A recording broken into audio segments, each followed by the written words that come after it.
बिस्मिल्लाहिर्रहमानिर्रहीम अल्हम्दुलिल्लाह वस्सलातु वस्सलामु अला अशरफिल अंबिया वल मुरसलीन व अला आलिहि व सहबिहि अजमईन। प्यारे भाइयों बहनों, आप सबको पॉपुलर फ्रंट ऑफ इंडिया की जानिब से सलाम, अस्सलामु अलैकुम रहमतुल्लाह। आजकल so called main stream media ने फिर से पॉपुलर फ्रंट ऑफ इंडिया को बदनाम करना शुरू कर दिया है। इस मर्तबा पॉपुलर फ्रंट को बदनाम करने के लिए एनफोर्समेंट डायरेक्टरेट ईडी का इस्तेमाल किया जा रहा है। आपको मालूम होंगे कि ईडी ने पॉपुलर फ्रंट के ऑफिस, लीडरान और चंद मेंबरान का घरों में रेड की है। हकीकत में ये सब इंक्वायरी वगैरह 2018 से 2018 से चल रही है, बल्कि पिछले 2 साल से वो इंक्वायरी रेड वगैरह चल रहे हैं। इसके बावजूद भी ये अभी तक ये लोगों का अपने नापाक इरादों में नाकाम रही है और अभी तक पॉपुलर फ्रंट के खिलाफ कोई सबूत नहीं मिला है। इसके बावजूद भी वो अभी भी इधर उधर घूम रही है। इसका मतलब क्या? ये ईडी के पीछे जो मास्टर्स है, वो लोगों का इरादा पॉपुलर फ्रंट को हर हाल में नाहक किसी जाल में फंसाना है।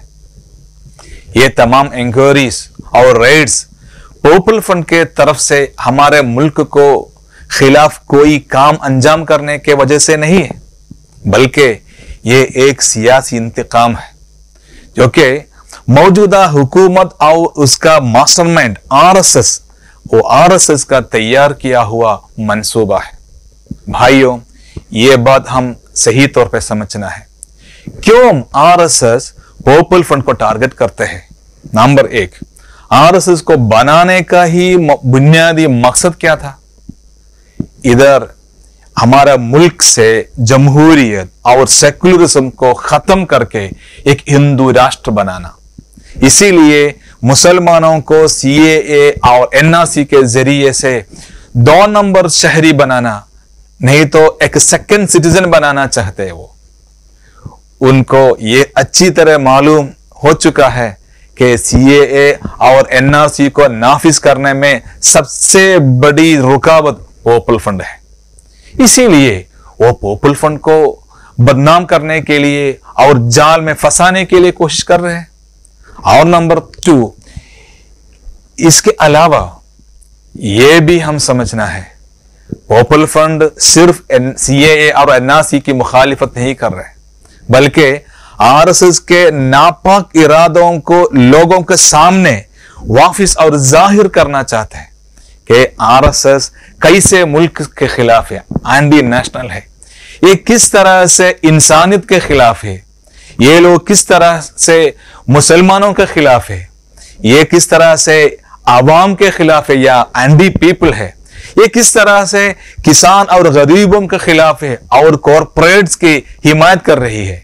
ये लोग आरएसएस लोग कैसे हमारा इत्तेहाद और कम्युनल हार्मनी के खिलाफ है और किस तरह नफरत और दुश्मनी फैलाता है। इसी तरह आरएस के बारे में जितना हकीकत है वो लोगों के सामने हम ओपनली बोलते हैं और लोगों को उससे बेदारी कर रही है कि कैसे मुल्क को ये फिरका वराना, ये फसाद को से बचाना चाहे और कैसे आरएस को देश से दूर रखा जाए। इसीलिए वो हमारे पीछे लगे हुए हैं। पॉपुलर फ्रंट को लोगों से बहुत बड़ा सपोर्ट मिलता है। ये स्ट्रॉन्ग सपोर्ट के वजह से आरएसएस पॉपुलर फ्रंट पर डायरेक्ट हमला करने से डरते हैं। इसीलिए वो बहुत खुफिया रास्तों से पॉपुलर फ्रंट पर हमला करते हैं कि ईडी, एनआईए जैसे सरकारी एजेंसियों को इस्तेमाल करके पॉपुलर फ्रंट के खिलाफ आरएसएस अपना एजेंडा नाफिज करने में लगे हुए हैं। क्योंकि मुल्क के प्राइम इंक्वायरी एजेंसीज उनके बड़े बड़े ऑफिसरान ऑलरेडी अपने एंगोरी के वजह से पॉपुलर फ्रंट एक जेन्युइन ऑर्गेनाइजेशन है समझ गया है। फिर भी ये आरएसएस एजेंडा के वजह से ये सरकार से दबाव में ये ऑफिसरान दोबारा हमारा पीछे आने के लिए मजबूर है। असल में पॉपुलर फ्रंट के खिलाफ इसी तरह एक प्रोपेगेंडा और एक्शन करने के लिए क्या मकसद है आरएसएस का? वो लोग क्या चाहते हैं? पॉपुलर फ्रंट को कमजोर करना चाहते हैं और वो लोग ऐसा साजिश कर रहे हैं कि पॉपुलर फ्रंट को हमेशा मशगूल रखना चाहिए। ऐसा है तो पॉपुलर फ्रंट ये नाइंसाफी, जुल्म और भेदभाव के खिलाफ अपने पीसफुल डेमोक्रेटिक इत्तेजाजात से रोक जाए, ऐसा समझ के। और आरएसएस लोग आवाम को पॉपुलर फ्रंट से अलग कर देना चाहते हैं।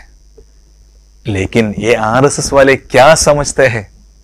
उनको मालूम नहीं पॉपुलर फ्रंट क्या है। ये अलग जीन है। पॉपुलर फ्रंट का मिशन यह है कि तमाम हिंदुस्तानियों को उनका हक दिया जाएगा, ऐसा एक नया हिंदुस्तान को तामीर करना हमारा मकसद है। ये काम से पॉपुलर फ्रंट को रोका नहीं जा सकता है, हरगिज रोका नहीं जा सकता है। वो हमारे खिलाफ झूठी एफआईआर दर्ज कर सकते हैं, हमारे काम में रुकावट डाले सकते हैं, लेकिन क्या वो करोड़ों लोगों के दिलों के बदल कर सकता है क्या? जिनको पॉपुलर फ्रंट अपनी जान से भी ज्यादा अजीज है, प्यार है, ऐसा लोगों को दिल में ये लोग क्या करने वाले हैं? ऐसा कभी भी नहीं हो सकता है। ये करने की ताकत किसी में भी नहीं है। और एक मुस्लिम होने के हैसियत में मुझे मालूम है कि अब आलमी तौर पर फिस्ताई ताकतों ने मुसलमानों के खिलाफ और इस्लाम के खिलाफ क्यों टारगेट कर रहे हैं? ये इसलिए कि इस्लाम सबको बराबर का इंसाफ देना चाहता है। इस्लाम भेदभाव को खत्म करना चाहता है, सबको आजादी और तहफ़्फ़ुज़ मिलना चाहता है। ये लोग ये पूरा भलाइयों के खिलाफ है। अभी हमारे हिंदुस्तान में आरएस के जरिए से पॉपुलर फ्रंट को टारगेट करना कोई नई चीज नहीं है, क्योंकि वो आरएसएस जो हिंदू राष्ट्र बनाना चाहती है उसमें क्या है? उसमें पूरा पावर, पूरा अधिकार चंद ब्राह्मणवादी या जातिवादी अकलियत जमात को के हाथों में आ जाएगा और वो छोड़ के बाकी सारे लोगों के, इंसानों के बारे में वो असल में इंसान मानने के लिए भी तैयार नहीं है। बेशक उनके लिए इस्लाम एक दुश्मन है, जरूर पॉपुलर फ्रंट ऑफ इंडिया भी उनके लिए एक दुश्मन है। देखो अभी क्या हालत है हमारे देश में।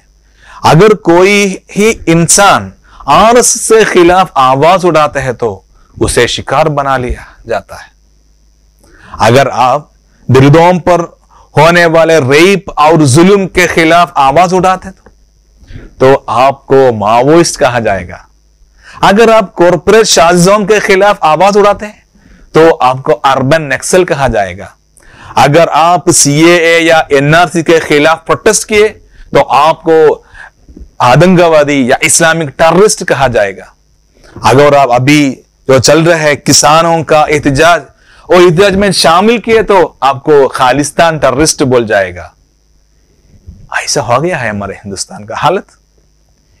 लेकिन फिर भी ऐसा मत समझना कि सिर्फ जो लोग आरएस के खिलाफ आवाज उठाते हैं सिर्फ वो लोग टारगेटेड है, ऐसा नहीं। और बाकी पूरा लोग वो सुकून से रह सकता है, ऐसा भी समझना नहीं है। देखिए वो हथरास की वो दलित लड़कियां ना, वो कभी भी आरएस के खिलाफ जुबान नहीं खोली थी, उसे भी ये छोड़ा नहीं है, रेप किए और कत्ल भी किए।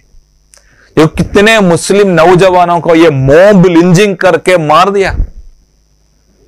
उनमें से कितने लोग आरएस के खिलाफ कुछ एजिटेशन किया है क्या? नहीं। मुख्तसरन आरएसएस अपने क्रिमिनल परिवार के अलावा तमाम को गुलाम बनाएगा। या उनकी जबानों पर ताला लगाएगा या उन्हें जुल्म करके कत्ल भी कर जाएगा। आरएसएस छोड़ के, उनका क्रिमिनल छोड़ के बाकी पूरा खतरा में है। भाइयों, आज सबसे पहले वो पॉपुलर फ्रंट को टारगेट बनाया गया, कल आपका दरवाजा खटखटाया जाएगा। ये ब्राह्मणवाद, जातिवाद के अलावा तमाम हिंदुस्तानियों के दरवाजे गटगड़ाए जाएंगे। उससे पहले वो आके हमें बर्बाद करने से पहले हम ये नींद छोड़ के उड़ना है। हम बेदार होना चाहिए, हालात की नजाकत को सीरियस लेना चाहिए, हमें मुत्तहिद होकर ऑर्गेनाइज करना है, ये फाशिज्म को हराना है, हिंदुस्तानी रिपब्लिक को फिर से तामीर करना है और इधर प्यार और मोहब्बत और कम्युनल हार्मनी का एक गुलिस्तान बनाना है। इंशाअल्लाह पॉपुलर फ्रंट इस तारीखी मिशन के सफ अव्वल में खड़े रहेंगे। पॉपुलर फ्रंट की तरक्की, ताकत और अजमत कोई भी शिकारी अपने शिकार नहीं बना सकता है। क्या आप भी हमारे साथ है ना? हिंदुस्तान के असल नजरिए को फिर से तामीर करने के लिए इस मुकद्दम जंग में हमारे साथ आप भी आना है। जिन लोगों ने आपको डराते हैं उनके सामने हिम्मत से ये ऐलान करे, भाइयों, कुल लन युसीबना इल्ला मा कतबल्लाहु लना हुवा मौलाना व अलल्लाहि फल्यतवक्कलिल मुमिनून। कुल, आप कह दीजिए, ये डराने वाले को कुछ नहीं कर सकता है। लन युसीबना इल्ला मा कतबल्लाहु लना, वही चीज पहुंच सकती है कि जो अल्लाह ने हमारे हक में लिख के रखा है, इससे अलावा कुछ नहीं हो जाएगा। हुवा मौलाना, वही हमारा मौला, व अलल्लाहि फल्यतवक्कलिल मुमिनून, मोमिनों को अल्लाह तआला पर भरोसा करना चाहते हैं। अल्लाह सुब्हानहु व तआला कुरान शरीफ में फिर फरमाता है, कुल हल तरब्बसूना इल्ला इहदल हुस्नयैन व नहनु नतरब्बसु बिकुम अन युसीबकुम अल्लाहु बिअज़ाबिन मिन इंदिही औ बिअयदीना फतरब्बसू इन्ना मअकुम मुतरब्बिसून। कुल, कह दीजिए, अल्लाह सुब्हानहु व तआला मुमिनों को कुरान के जरिए दुश्मनों को एक पैगाम देना के लिए बोलते हैं। कुल, उनके सामने बोलो, हल तरब्बसूना इल्ला इहदल हुस्नयैन, हल तरब्बसून, तुम हमारे बारे में इंतजार कर रहे क्या? क्या आने वाले, क्या इंतजार कर रहे आप हमारे लिए? इल्ला इहदल हुस्नयैन, दो भलाइयों में एक आने वाले हैं। और क्या? शहादत या फतह, इसमें एक मिलेंगे और कुछ नहीं आने वाले हैं। व नहनु नतरब्बसु बिकुम, हम भी इंतजार में हैं, हम भी इंतजार में हैं। अन युसीबकुम अल्लाहु बिअज़ाबिन मिन इंदिही औ बिअयदीना, हम तुम्हारे बारे में इंतजार कर रहे क्या? अल्लाह अपने पास से नहीं तो हमारे हाथों से आपको सजा दे जाएगा, वो इंतजार में है। आप क्या सोचते हैं पूरा मुल्क कब्जा करके करोड़ों लोगों को गुलाम बनाएंगे? आप नहीं कर सकते है। चंद देर के लिए आप जुल्म करेंगे, लेकिन अवाम, हिंदुस्तान का अवाम, लोग, पीपल, वो पावरफुल है, वो दोबारा आ जाएगा। ये तारीख में बहुत मर्तबा रिपीट किया गया, इंडिया में भी अलग नहीं है। कुरान शरीफ में अल्लाह सुब्हानहु व तआला फरमाया है, और फतरब्बसू इन्ना मअकुम मुतरब्बिसून, ये पूरा बदल हो जाएगा, समाज में बहुत बड़ा तब्दीली आ जाएगा। फतरब्बसू, आप इंतजार करो, इन्ना मअकुम मुतरब्बिसून, आपके साथ हम भी इंतजार में है, जरूर हम इंतजार में है। ये हालत बदलेगा और इधर मजलूमों को एक दिन कामयाबी मिल जाएगा, ये मुजरिम लोग हार जाएगा, इसमें कोई शक नहीं। ये कामयाबी के लिए हम एक साथ मिलजुल कर एकदम पूरा हमारा इख्तिलाफ छोड़ के साइड में रख के आगे जाना है, हमारा वतन को दोबारा तमीर करने के लिए और हमारा पूरा भलाइयों को रेस्टोर करने के लिए हम एक साथ आगे मार्च करना है। व आखिर दावाना अनिल हम्दुलिल्लाहि रब्बिल आलमीन। अस्सलामु अलैकुम व रहमतुल्लाहि व बरकातुहू।